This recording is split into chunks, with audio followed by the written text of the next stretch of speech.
Sanibonani ke zonke indawo nozifinyela kwelizwe lokukhuluma ngamanje. Lodwa yena ke umjozana.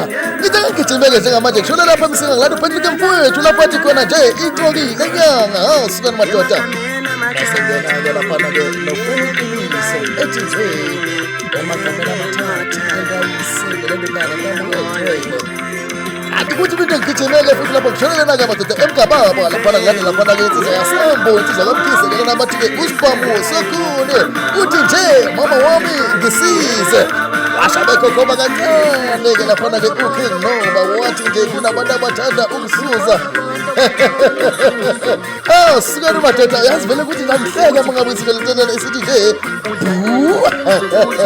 abacothoma ke lapha ke uMaduzi insakane uthi yini le nikhuluma ngami wanele wafika mina King Noba asengathula lethi nya akusina rithi ngasuza.